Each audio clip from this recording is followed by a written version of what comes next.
Então vamos lá, minhas irmãs, meus irmãos, a nós que estamos aqui presencialmente e a nós que estamos em casa via internet, que nós possamos ter uma excelente noite. Que Jesus acalme o nosso coração, que Jesus acalme as nossas angústias, que Ele balsamize as nossas dores, sejam elas quais forem, e que nós possamos, mais tarde, quando retornarmos aos nossos lares, possamos estar sentindo um pouco melhores do que estamos agora, com as bênçãos de Jesus. Nós estamos no mês de maio, estamos próximos, né? A comemoração do Dia das Mães. O mês de maio marca também comemorações em relação ao mês da família. Então, a nossa gratidão às nossas mães, a todas as mães, sejam mães de sangue, sejam mães de alma, sejam mães de coração. Em especial, nossa gratidão à nossa mãe, Maria Santíssima, que nos acolhe desde sempre, em todas as nossas dificuldades maiores, é a nossa grande intercessora diante daquilo que nós necessitamos de acolhimento. Nossa gratidão também ao nosso benfeitor Eurípides Barçanufo, aniversariante do mês, e que estamos tendo a oportunidade de conhecer um pouco mais, né, da biografia, a prestação. Isso significa que a gente não pode faltar nenhum dos nossos encontros aqui, a cada momento que tivermos oportunidade para conhecer um pouco mais da biografia. Mês da família, vamos falar sobre nossas famílias, nossas relações familiares.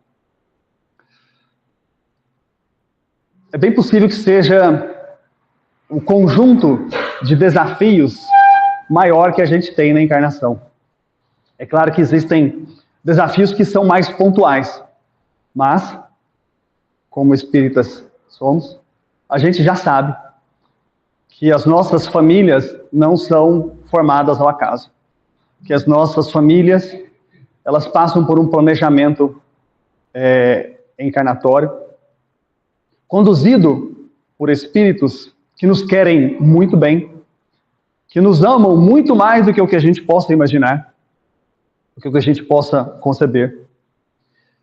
Mas tem um detalhe que a gente precisa ter consciência. O nosso planejamento reencarnatório, ele não é na forma como nós desejamos ou queremos. Ele é na forma que nós necessitamos. E as nossas necessidades, elas são conduzidas, digamos assim, por dois aspectos.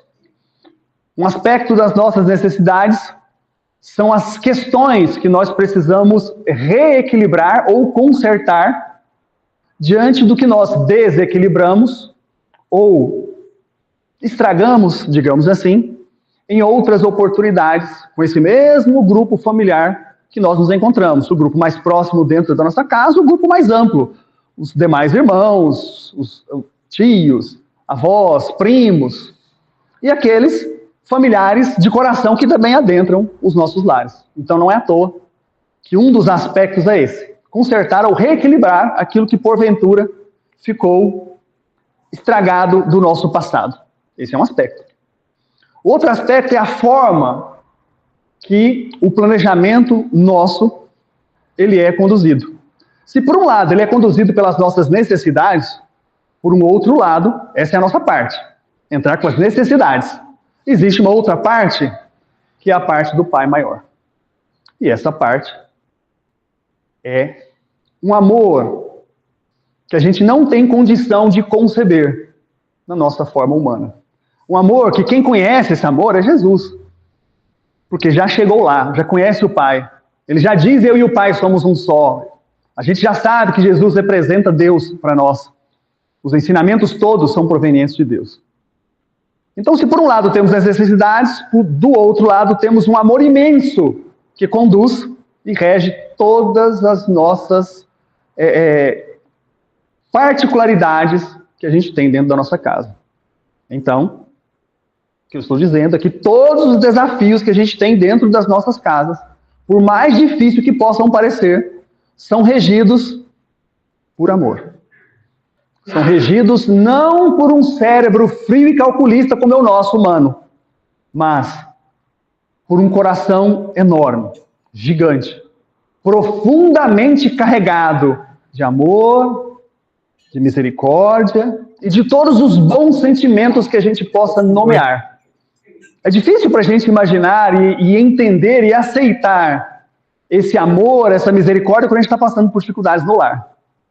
Porque a nossa maneira de conceber ainda é uma maneira infantil, digamos assim.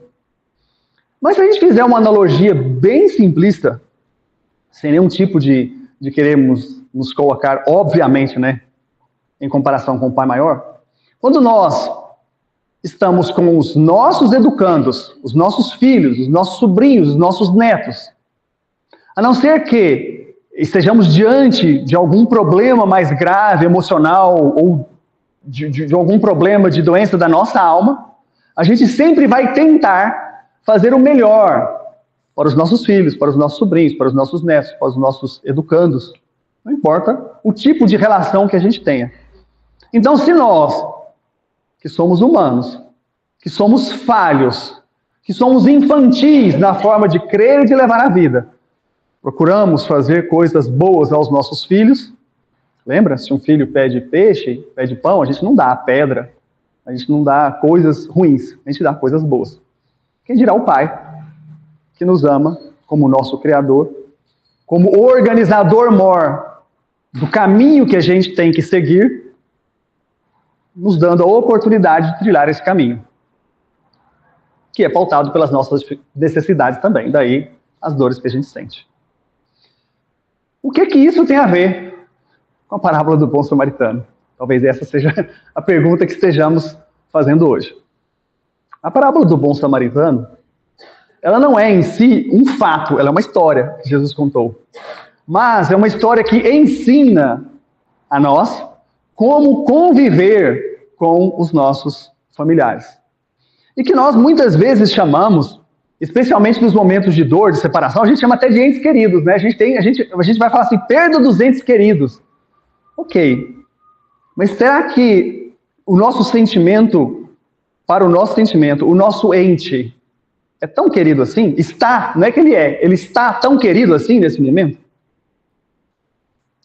Vamos falar sobre a parábola do bom samaritano, para a gente entender por que é que nos é solicitado para trazer isso para dentro da nossa casa.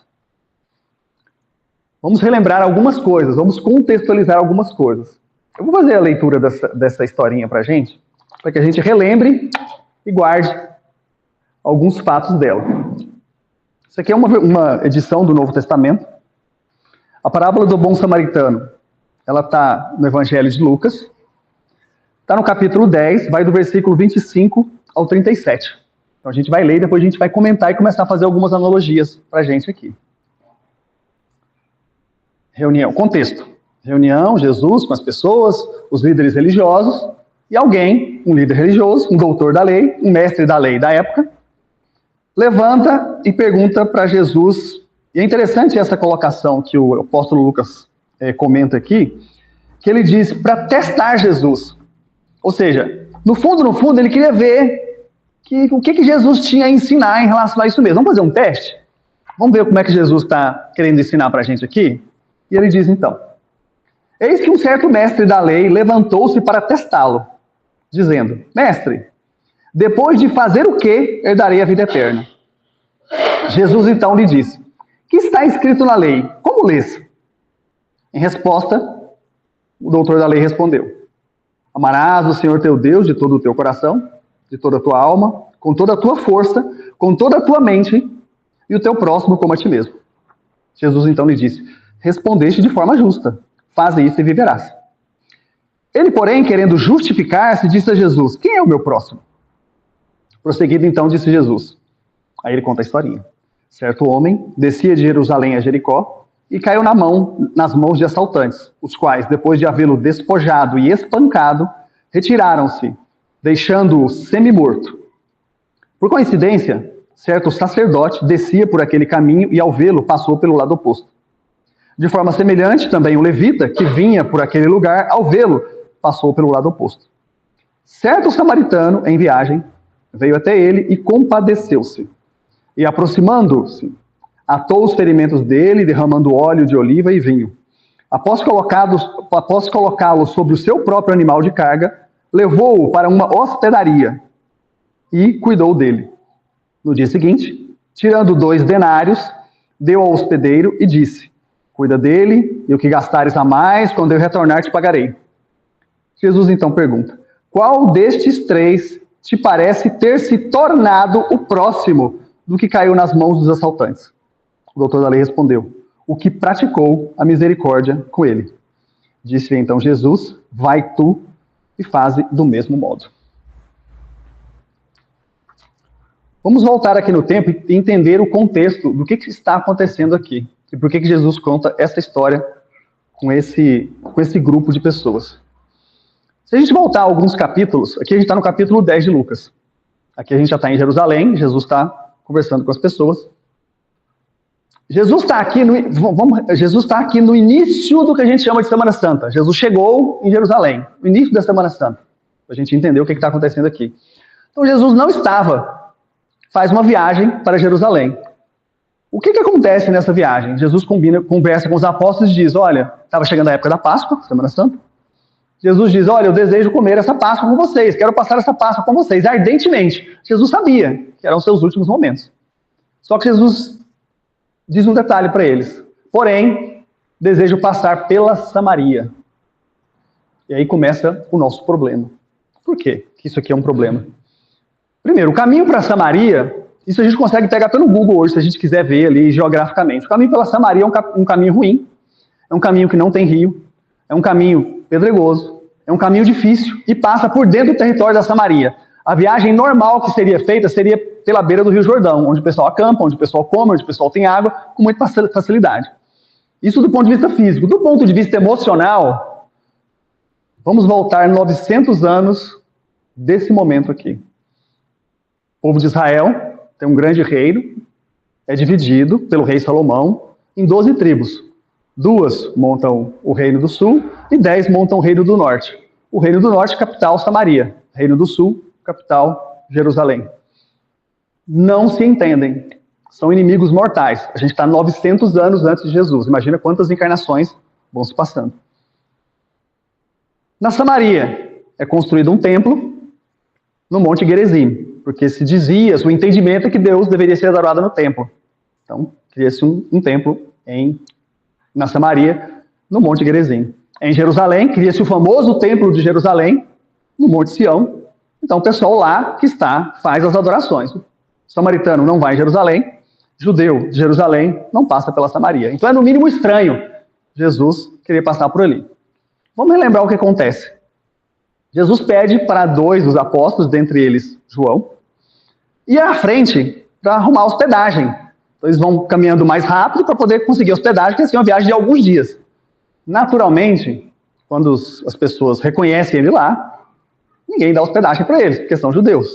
Então, os samaritanos não acolhem João, Tiago, que foram mandados à frente. Então, eles reencontram com Jesus. O que João diz? Que João, o apóstolo do amor, que já convivia com Jesus há quase 3 anos. Lembrando que a gente está na véspera da Semana Santa. Jesus vai desencarnar daqui a pouco. Então já convivia com Jesus há 3 anos. Já estava com Jesus o tempo inteiro. João, o apóstolo do amor, diz para Jesus assim: mestre, ninguém deu acolhida para a gente. Ninguém nos recebeu. Vamos fazer o seguinte, estou colocando as minhas palavras, tá? Vamos fazer o seguinte, vamos pedir para Deus fazer cair fogo do céu e mandar matar todos os samaritanos, todos. Não era nem os da hospedagem, era todos. Era para cair fogo do céu e matar todos os samaritanos. Esse era o nível de ódio cultural, encarnação após encarnação de 900 anos, que se tinha entre judeus e samaritanos. Jesus ensina João dizendo: você não entendeu, João. O Filho do Homem, eu, Jesus, não vim para matar, eu vim para salvar, eu vim para curar, você não entendeu.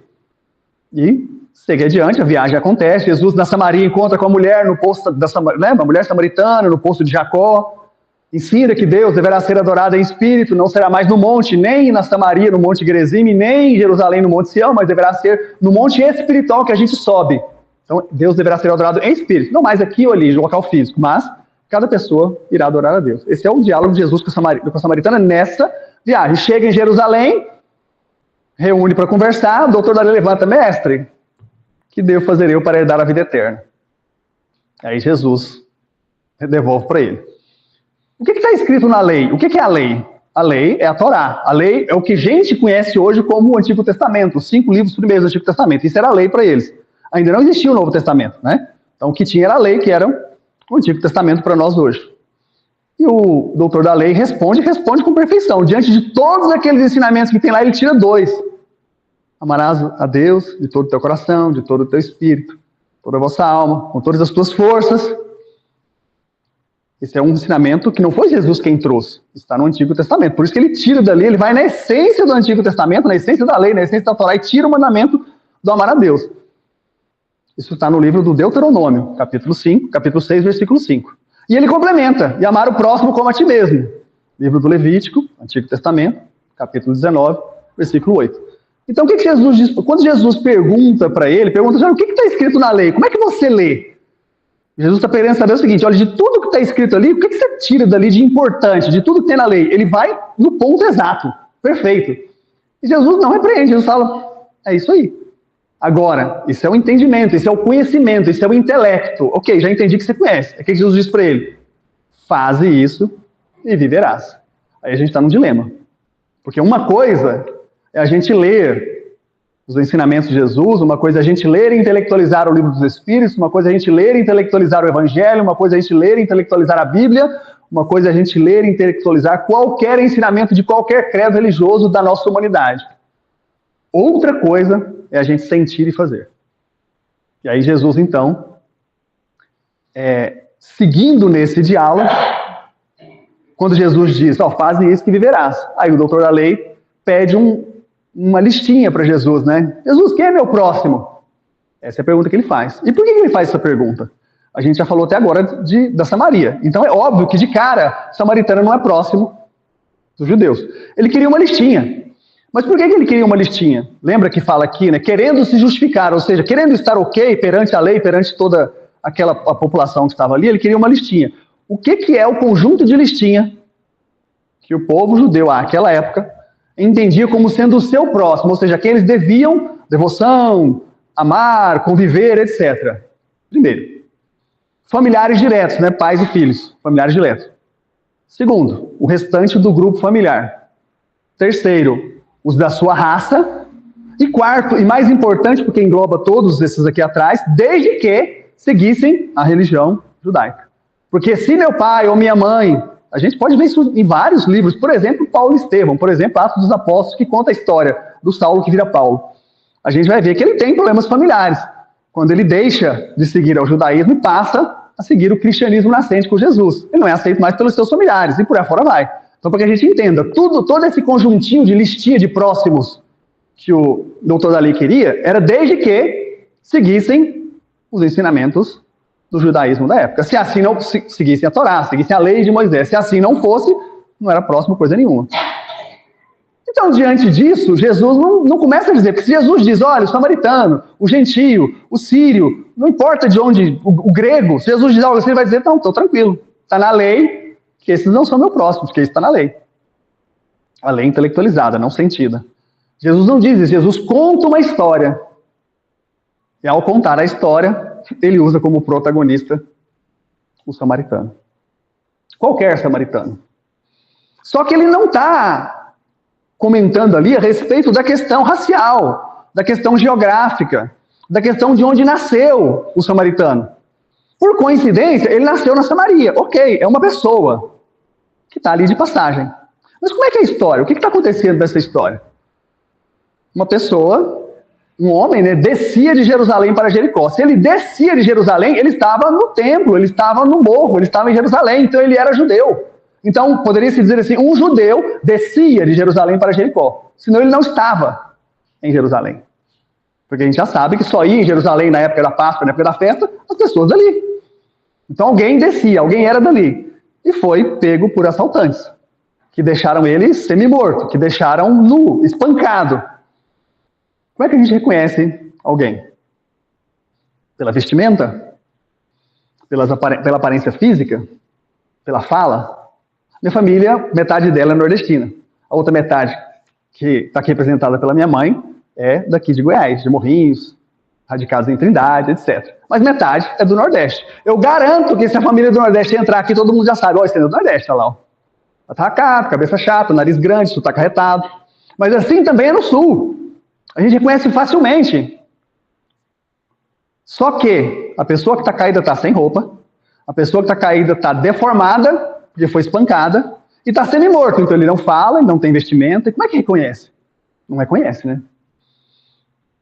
Dito isso, desce um sacerdote. Quem é o sacerdote? O sacerdote é o líder religioso que celebrava os cultos do templo. Era alguém que tinha obrigação de ensinar e de acolher as pessoas necessitadas no templo de Jerusalém. O que ele faz? Ele passa, ao ver aquela situação, ele passa ao longo. Por que ele passa ao longo, à parte? Porque existia um ritual de purificação que ele não podia ter acesso a pessoas mortas. A gente já sabe, olhando o final, que a pessoa não está morta. Mas como é que eu vou saber se a pessoa não está morta ou não se eu não chegar perto dela? Mas se eu chegar perto dela, eu vou me comprometer, eu vou me sujar de sangue. E pela lei, eu não podia fazer isso. Então ele fica com o intelecto da lei e passa ao longo. Desce um levita pelo mesmo caminho. Quem é o levita? É o ajudante do sacerdote no templo. Então era alguém da religião judaica. Faz a mesma coisa, passa a distância. E talvez tenha até pensado, olha, se o sacerdote, né, que é o sacerdote, passou a parte, quem sou eu para chegar perto dessa situação aqui? Passa a parte. Passa, então, um samaritano de passagem. O que o samaritano estava fazendo? Não sabemos. Estava atrasado? Não sabemos. Tinha problemas de viagem? Não sabemos. Não sabemos nada do samaritano. Ele simplesmente está de passagem. O que ele faz? Vê a situação. Uma palavra aqui é extremamente importante. Compadeceu-se, em outras traduções, foi tocado de compaixão. Como alguém pode se compadecer ou ser tocado de compaixão por alguém se não tiver um sentimento bom?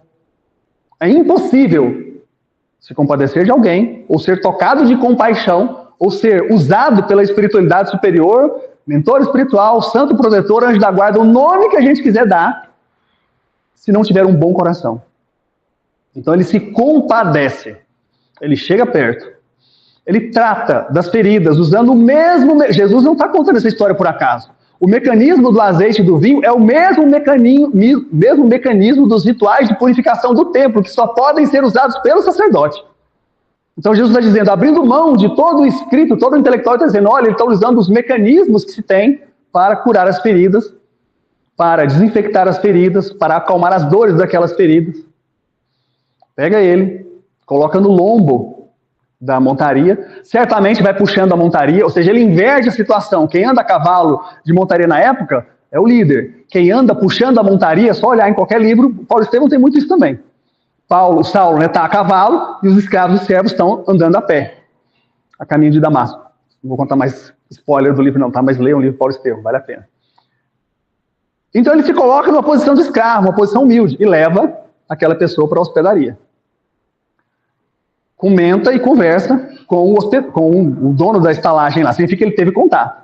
Significa que o dono da estalagem viu o que estava acontecendo e, obviamente, reconheceu ele como samaritano.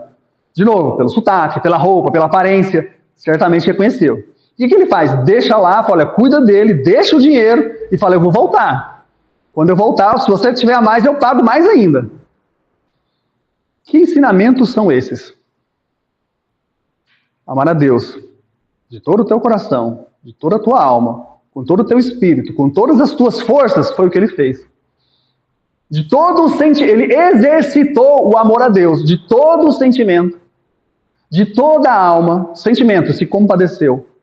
De toda a alma, de todo o entendimento, ele planejou, olha, o que está acontecendo aí, o que eu tenho que fazer? Eu tenho que chegar perto, eu tenho que cuidar das feridas, eu tenho equipamento para cuidar das feridas, eu tenho uma montaria, eu vou levar para a hospedagem, depois eu volto. Então ele planejou. Então, de todo o seu entendimento, com todas as suas forças, a palavra força chega para a gente talvez não entenda, mas na origem, a palavra força significa com todos os seus recursos, todos os recursos. O seu recurso físico, o seu recurso intelectual, o seu recurso financeiro, o seu recurso de montaria, todos os seus recursos. Então ele coloca todos os recursos que ele tinha à disposição daquela pessoa que estava ali. Então, com todas as tuas forças. Então, o primeiro mandamento foi totalmente cumprido. Na prática, não no intelecto. Sem saber o que estava escrito na lei da Torá, sem comentário, ele vai lá e exercita. E, naturalmente, ele amou o próximo como a si mesmo. Porque ele fez tudo o que era possível para salvar a vida daquele próximo. E qual é a pergunta que Jesus faz? Jesus não pergunta, então ele é o próximo? Não. A pergunta que Jesus faz para o líder religioso, assim como ele faz para nós, é: quem te parece, ou seja, Jesus não está nem dizendo, Jesus está pedindo para que a gente interprete. Quem te parece ter se tornado o próximo daquele que estava caído? Então ninguém tem carteirinha de próximo. O meu próximo não é o meu familiar. Eu é que tenho que me tornar o próximo do meu familiar. Eu é que tenho que me tornar o próximo da pessoa que está necessitada. O simples fato dela estar ali não me torna o próximo dela. Eu me torno o próximo pelas minhas ações. Então Jesus pergunta: quem te parece? Interpreta aí. Quem te parece que se tornou o próximo do caído? Ele diz: aquele que exerceu misericórdia. Ele não diz nem o nome, samaritano. Ele diz: aquele que exerceu misericórdia. Então ele diz: faz isso e viverás. Então o exercer misericórdia, que esse conjunto de ensinamentos, nos torna próximo de alguém. Então quando a gente diz: o próximo mais próximo que está na minha casa, há controvérsias. O próximo mais próximo está na minha casa desde que eu me torne o próximo dele. Eu só vou me tornar o próximo dele se eu fizer por ele tudo isso que a gente está comentando aqui. Para que a gente faça pequeninos comentários e meio que já vá para o final, diante do nosso tempo, o Emmanuel, junto com o Chico Xavier, no livro Mãos Unidas, ele comenta para a gente no texto 42, sugestões da parábola. Ele vai contar a parábola de novo e ele faz um comentário para a gente. Muitas das vezes, perante os acidentados e esfoliados do corpo e da alma, formulamos escapatórias, no intuito de só sonegar os tributos naturais da fraternidade. Em várias ocasiões, instados ao socorro por aqueles companheiros de experiência que sofrem muito mais do que nós, repetimos displicentemente: quem sou eu? Não presto, sou um fardo de imperfeições. Quem me dera poder fazer isso? E ele comenta o seguinte: quantos caídos da alma a gente não tem ao nosso redor?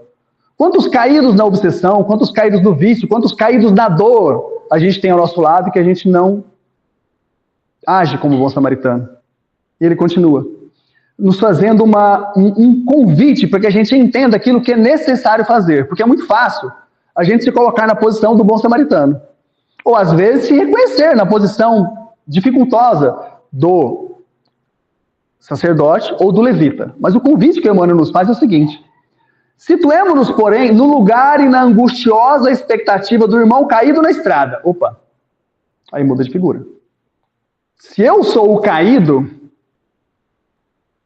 se eu não sou o sacerdote, nem o levita, nem o samaritano, se eu sou o caído, o que será que eu ia gostar que fizessem por mim? Esse é o conceito.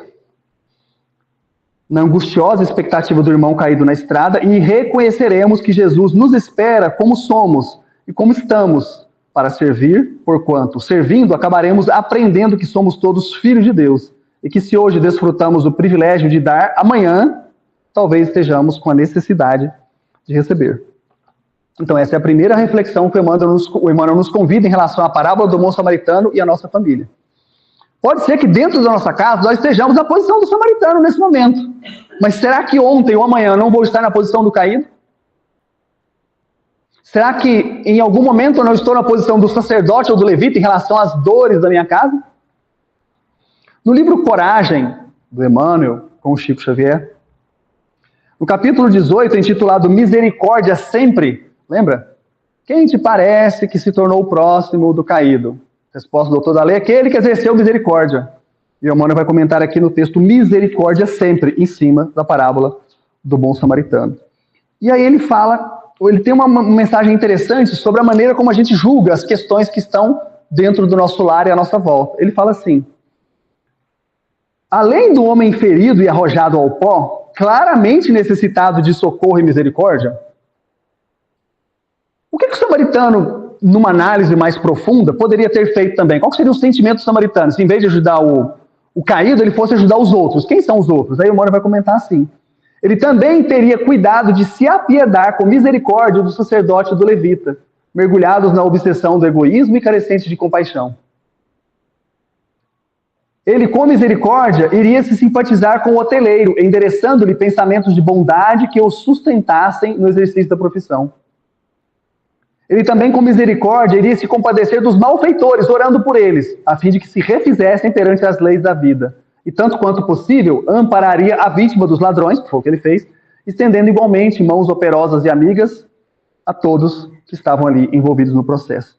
Isso é Jesus participando ali direto. Então, Jesus cuidaria do caído, Jesus cuidaria do levita, Jesus cuidaria do sacerdote, Jesus cuidaria do hoteleiro, Jesus cuidaria também do samaritano, que poderia estar passando por alguma dificuldade oculta, mas abriu mão para cuidar daquele ali.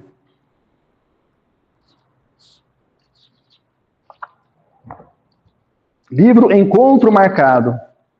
Emmanuel vai comentar num texto 54, intitulado Entre Amados, no trato com os entes queridos, onde ele faz aqui um resumo para a gente sobre as nossas relações familiares, as dores que a gente passa, os planejamentos reencarnatórios por necessidade que a gente tem e que, por amor, Deus organiza para a gente, nos colocando no exato local, com as exatas pessoas, no exato momento de amadurecimento de cada um, com as exatas lições que nós necessitamos para que a gente possa seguir adiante. Vamos entender até onde o samaritano foi naquele momento ali? O samaritano deixa, para que a gente encerre, o samaritano deixa o caído ali na hospedaria e vai embora. Se alguém quisesse, o hoteleiro podia ter feito isso, se quisesse denunciar o samaritano, por ser um samaritano e estar fazendo algo ali dentro da região de Jerusalém, o que aconteceria pela lei?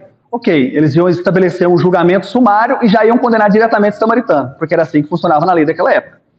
Iriam atrás do samaritano, lá na Samaria, de alguma forma. Se não encontrassem, iriam atrás dos familiares dele, para cima e para baixo, pais e filhos. Se não encontrassem, poderiam pegar as pessoas do círculo mais próximo. Se não encontrassem, poderiam pegar qualquer samaritano para pagar por aquele lá. Seria julgado, condenado e morto. Era assim a lei da época. Então o samaritano, sabendo disso, passa por todo esse processo, abre mão e se doa completamente, exercitando o amor a Deus e o amor ao próximo naquela atitude.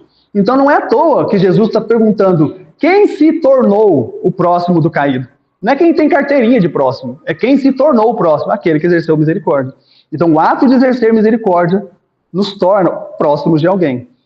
Então essa é a ideia da parábola do bom samaritano que a gente traz para dentro da nossa casa.